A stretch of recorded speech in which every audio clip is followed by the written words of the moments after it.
ወወልድ ወመንፈስ ቅዱስ አሃዱ አምላክ አሜን። ስንክሳር ዘወርኀ ሚያዝያ 3 ቅዱስ ዮሐንስ ዘኢየሩሳሌም።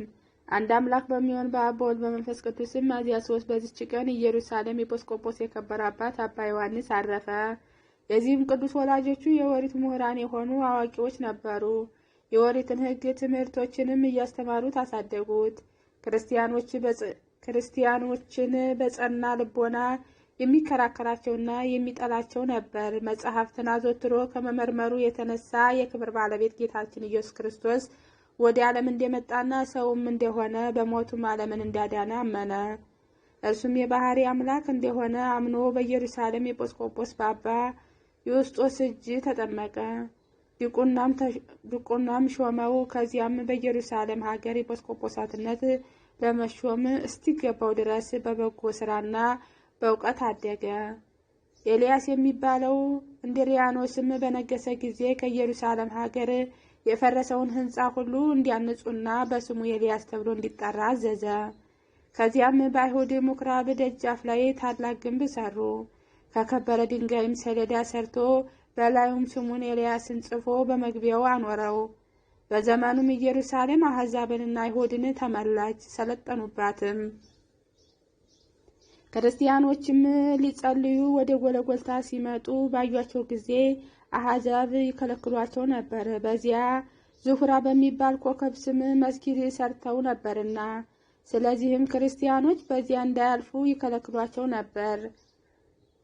በዚያም አባት ላይ ከአሕዛብ ታላቅ መከራና በምድር ላይም ጎትተውታልና አጎሳቁለውታልና፣ እርሱም ነፍሱን ወደ እርሱ ይቀበል ዘንድ የክብር ባለቤት ጌታችን ኢየሱስ ክርስቶስ ለምነው፣ ጌታም ልመናውን ሰምቶ በሰላም አረፈ። በረከቱ ከኛ ጋር ለዘላለም ትኖር አሜን። አርኬ ሰላም ለዮሐንስ ለወልደ ማርያም ትላዊሁ ስርዓተ አይሁድ ሀዲሃ ህገ አባዊሁ ኖላዊ በሰናይ ዘይርአይህ አባግዴሁ ፈለሰ ዮም መንገለ ትፍስታት ተስፋሁ መቅዘፍተ ምንዳቤ ብዙሃ ሰሊጦ በስጋሁ አባ ሚካኤል ዘእስክንድርያ። በዚችም ቀን ደግሞ የከበረ አባት በእስክንድርያ ለተሾሙ አባቶች ሊቃነ ጳጳሳት 71ኛ የሆነ አባ ሚካኤል አረፈ። ይህ አባት ከታናሽነቱ ጀምሮ የምንኩስና ልብስ ሊለብስ ወደደ። በአስቄጥስ ገዳም በአባ መቃርስ ቤተ ክርስቲያን መንኩሶ እስከ ሸመገለ ድረስ በዚያ ኖረ። በብዙ መነኮሳትም ላይ የአባ ምኔት ሆኖ ተሾመ። በዘመኑ ሁሉ መልካም ተጋድሎ በመጋደል እግዚአብሔርን ደስ አሰኘው። በወንጌላዊው ማርቆስ ወንበር ላይ ሊቀ ጵጵስና ለመሾም እስኪገባው ድረስ ፍጹም ተጋድሎ በመጋደል ደከመ። ከእርሱ በፊት የነበረ ሊቀ ጳጳሳት አባ ገብርኤል ባረፈ ጊዜ የወንጌላዊ ማርቆስ ወንበር ያለ ሊቀ ጳጳሳት 4 ወር ኖረ። ለዚች ሹመት የሚሻል ሲመረምሩና ሲመርጡ ብዙ ደከመ። ከብዙ ድካምም በኋላ 3 የገዳም ሰዎችን መርጠው ስማቸውን በ3 ክርታስ ጻፉ። የክብር ባለቤት የጌታችን ኢየሱስ ክርስቶስንም ስም በአንዲት ክርታስ ጽፈው እያንዳንዳቸውን አሽገው በመሰዊያዊው ውስጥ አኖሯቸው። ቸር ጠባቂ ይሾምላቸው ዘንድ ኤጲስቆጶሳቱና ካህናቱ እስከ 3 ቀን እየጸለዩና እየቀደሱ እግዚአብሔርን በመማለድ ኖሩ። ከ3 ቀኖችም በኋላ አንድ ታናሽ ብላቴና ጠርተው ከነዚህ ከ3ቱ ስሞች አንዱን አንስተው ስጠና አሉት። ያን ብላቴና የዚህ አባት የአባ ሚካኤል ስም ያለበትን ያንን ክርታስ አወጣ። ሁሉም እግዚአብሔር እንደመረጠው አውቀው ይገባዋል እያሉ ሊቀ ጵጵስና ሾሙት። እርሱም በሹመቱ ላይ ሆኖ እንደሚገባ በመልካም አመራር ስራውን መራ። የሚጽፉለትንም ጸሐፊ መረጡለት። ስለ ምዕመናን አጠባበቅና ስለ ማስተማር ወደ ሀገሮች ሁሉና ወደ ኤጲስቆጶሳቱ መልእክትን ይልክ ነበር። በእርሱም ከኃጢአታቸው ተመልሰው ንስሐ እንዲገቡ ሕዝቡን ይመክራቸውና ይገስጻቸው ነበር። እግዚአብሔርን ይፈሩት ዘንድ ንጽሐ ነፍስ ንጽሐ ልቦና ያለው ሆነ። የዚህ ዓለም ጣዕም ያለውን ምግብ አይሻም አይመኝም። ክብሩንም ቢሆን ወይም ጥሪቱን ድህኖችንና ችግሮችን አስቦ ይመጸውታቸው ነበር እንጂ። ከእነርሱም የሚተርፈውንም ለቤተ ክርስቲያን ማሰሪያ ያደርገው ነበር። ይህ አባት ሙሉ ዓመት አልኖረም፣ ከዚያ የሚያንስ ነው እንጂ በሰላም በፍቅር አረፈ። በረከቱ ከኛ ጋር ለዘላለሙ ትኑር አሜን። አርኬ ሰላም ለሚካኤል ሀብረ ድንግልና ቅናቱ ሊቀ ጳጳሳት ውድሰ ውርቱአ ሃይማኖቱ እመኒ አንበሩ ውፃዊ ኢጲስቆጶሳት በንተ ሲመቱ ወፀሃ ክርታስ እምነ ክርታሳት ሰልስቱ ስመ ዚአሁ ጽሑፈ ዘሃሎ ውስቴቱ ቅዱስ መርቄ ጻዲቅ። በዚችም ቀን ዳግመኛ ክርስቲያናዊ ነጋዴ መርቄ አረፈ። ይህም ቅዱስ ከአንጾኪያ ሰዎች ወገን ነው። ጉዙፋርም ጣዖት የሚያመልክ ከሃዲ ነው። ከሃይማኖቱ በቀር በምንም ምን አይለያዩም። ከዕለታትም በአንዲቱ መርቄና ጉስፋር ነብግዱድ ወደሚባል ሀገር ከዕለታትም በአንዲቱ መርቄና ጉዙፋር ነብግዱድ ወደሚባል ሀገር ለንግድ ሄደው ሰው በሌለበት በበረሃ ውስጥ 5 ቀን ተጓዙ። ክርስቲያናዊ መርቄም ባለጸጋ ነው። ከእርሱ ጋርም 40 ልጥር ወርቅ ነበር። በጎዳና በጉዞ ላይም እያሉ ለሞት የሚያደርስ ድዌን መርቄ ታመመ።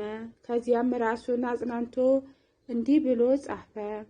ከባሪያህ ልጅ ከባሪያህ መርቄ ለኔ ያለ በቁጥር በቅሎ የተጫነ 40 ልጥር ወርቅ ለአንተ ይሁን። ጌታዬ ኢየሱስ ክርስቶስ ሕያው እግዚአብሔር ልጅ የክብር ባለቤት ሆይ ስለ በደሌ ይቅር ብለኸኝ መንግሥተ ሰማያት ትሰጠኝ ዘንድ ለልጆቼ ለሚስቴም ወይም ለዘመዶቼ አይሁን ብያለሁ። ይህችን ደብዳቤ ጠቅልሎ ወዳጁ ጉዝፋርን ጠራው። ጉዝፋርን ጥራው የሚለውን ሁሉ ያደርግለት ዘንድ አማለው።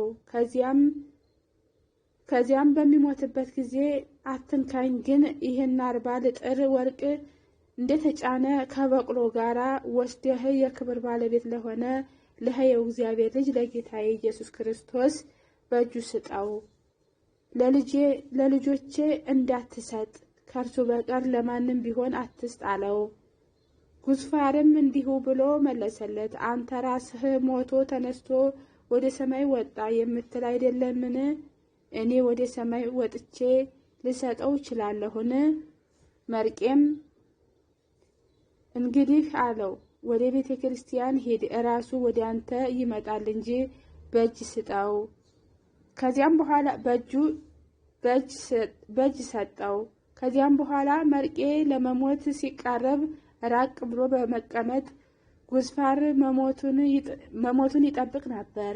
ወደ እርሱም መላእክት የብርሃን ልብስ ይዘው ሲወርዱ አየ። ከእርሳቸውም ጋር ጻድቃን ሰማዕታት አሉ። ዳዊትም በመሰንቆ ያመሰግን ነበር። መንፈሳዊ ቅዱስም በርግብ አምሳለ ወርዶ በስጋው ላይ 3 ጊዜ ዞረ። ያን ጊዜም የመርቄ ነፍስ ከስጋዋ ተለይታ ወደ ሰማይ እንዲህ ባለ ሁኔታ አረገች። 2 አንበሶችም መጡ፣ ምድሩንም ቆፍረው ቀበሩት። ጉዝፋርም ተነሳ፣ የመርቄንም ወርቅ ጭኖ ስላየው ሁሉ እያደነቀ ሄደ። አንጾኪያም በደረሰ ጊዜ የቤተ ክርስቲያን አስተዳዳሪ ቄሲስ ታዲዮስን አግኝቶ መርቄ እንዳለው ነገረው። ቄሲስ ታዲዮስም ሊረከበው ወደ ጉዝፋር ሄደ። ግን የክብር ባለቤት ከሆነ ከጌታ ከኢየሱስ በስተቀር ለማንም አልሰጥም። ወዳጄ መርቄ እንዳለኝ እንጂ በእጅ እሰጥሃለሁ እንጂ ብሎ ከለከለው። ከዚያም ሄዶ ወደ ቤተ ክርስቲያን ቅጽር ግቢ ገባ። ቄስ ታዴዎስም ደጁን ከፈተለት። የተጫነውንም ወርቅ አውርዶ በፊቱ አኖረው። በዚያም ቆመ። ከሌሊቱ እኩሌታ ላይ እንደ ነጎድጓድ ድምፅ ያለ በቤተ ክርስቲያን ውስጥ ተሰማ። ታላቅ ብርሃንም ወጣ። ጌታችንም ከሰማይ ወርዶ በመሠዊያው ላይ ተቀመጠ። መላእክትም ከእርሱ ጋር አሉ። ከመላእክት አንዱ ከሃዲ ጉስፋር ከዚህ ለምን ቆምክ አለው። እርሱም ወዳጄ መርቄ ለክብር ባለቤት ለጌታ ኢየሱስ ክርስቶስ እንጂ ለሌላ እንዳይሰጥ ብሎ እንዳስማለው ነገረው። መልአኩም የክብር ባለቤት ሕያው እግዚአብሔር ልጅ ጌታ ኢየሱስ ክርስቶስ ይሄ ነውና ስገድ አለው። ጉስፋርም ሰገደ። ደብዳቤውንም ሰጠው። እየተንቀጠቀጠም የክብር ባለቤት ጌታ ኢየሱስ ክርስቶስ ሆይ አመንኩብህ አለ። ጌታም ያንን ወርቅ ይመዝኑት ዘንድ አዘዘ። 40 ሊጥር ሆነ። ጉስፋርንም ከቄስ ታዴዎስ ዘንድ እንዲጠመቅ አዘዘው። ከቤተሰቡም ሁሉ ጋር ተጠመቀ። የተጠመቁትም 75 ነፍስ ሆኑ። ኃጢአተኞችን በንስሐ ተመልሶ መዳኑን እንጂ መሞቱን ለማይወድ ቸር ይቅር ባይና ሰውን ለሚወድ እግዚአብሔር ምስጋና ይሁን ለዘላለሙ አሜን። አርኬ ሰላም ለመርቄ ክርስቲያናዊ ክቡረ እንተ መጣው ወርቆ ለእግዚአብሔር ሶቦ ፍነወ አርባኤ በመድሎት ልጥር ወሰላመ ለፍቅሩ መመልኬ ጣወተ ጉስፋረ ምስለ ስብአ ቤቱ ዘአመነ እምዝነቱ መንከረ። ሚያዝያ 3 ቀን የሚከበሩ ዓመታዊ ቅዱሳን በዓላት፦ ቅዱስ መርቄ ጻድቅ ክርስቲያናዊ ነጋዴ፣ ቅዱስ ዮሐንስ ዘኢየሩሳሌም፣ አባ ሚካኤል ዘእስክንድርያ። እግዚአብሔር በእግር የሚራመዱ በክንፈ የሚበሩና በልብ የሚሳቡ በየብስ የሚኖሩ ፍጥረታትን ፈጠረ። ወርኃዊ በዓላት፦ በዓታ ለእግዝእትነ ማርያም ድንግል ወላዲተ አምላክ፣ ቅዱስ ኢያቄም ወሐና፣ ቅዱሳን ሊቃነ ካህናት አበው ዘካርያስና ሰምጾን፣ አባ ሊባኖስ ዘምጣአ፣ አቡነ ዜና ማርቆስ፣ አቡነ መድኃኒት እግዚኦ ዘደብረ መንኮል። እናንተ የዓለም ብርሃን ናችሁ። በተራራ ላይ ያለች ከተማ ልትሰወር አይቻላትም። መብራትንም አብርተው በንቅብ በታች አይደለም እንጂ በመቅረዙ ላይ ያኖራታል። በቤተ ላሉ ሁሉም ያበራል። መልካሙን ስራችሁን አይተው በሰማያት ያለውን አባታችሁን እንዲያከብሩ ብርሃናችሁ እንዲሁ በሰው ፊት ይብራ። ማቴዎስ ምዕራፍ 15 ከቁጥር 14 እስከ 16።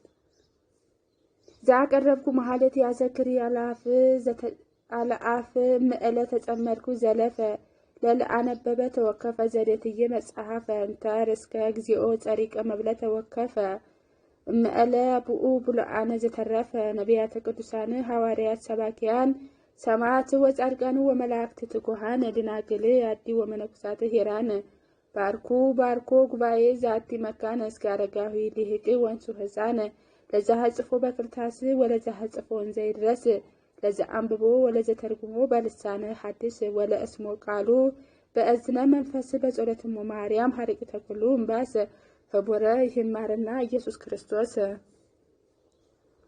ጌታዬ ሆይ ከብልጽግናቸው ብዛት የተነሳ ብዙ መባ ካገቡለት ይልቅ የድሃይቱን አነስተኛ መባ እንድተቀበልክ ለሁል ጊዜ የሚያገለግሉህን አላፍ መላእክትን እያሰብኩ በችግር የጊዜ የማቀርብልህን ምስጋና ተቀበል። እናንተም ቅዱሳን ነቢያት፣ የወንጌል ሰባኪያን ሐዋርያት፣ ሰማዕትና ጻድቃን፣ ትጉሃን መላእክት፣ ፍጹማን ደናግል እንዲሁም ደጋግ መነኩሳት ሆይ ልጅ አዋቂ ሳይል የምንሰበሰብበትን የጉባኤ ቦታ ባርኩ። ይህን መጽሐፍ ወረቀት አዘጋጅቶ ብራና ዳምጦ የጻፈውና ያጻፈውንም ከግዕዝ ወደ አማርኛ የተረጎመውን ቃለ ንባቡን በእርጋታ መንፈስና በተመስጦ ህሊና ያዳመጠ በደለኛው ሁሉ የምታስምር የጌታዬ እናቱ በማርያም ጸሎት ኢየሱስ ክርስቶስ በአንድነት ይማረን፣ አሜን። ወስብሐት ለእግዚአብሔር ወለወላዲቱ ድንግል ወለመስቀሉ ክብር። ይቆየን፣ አሜን።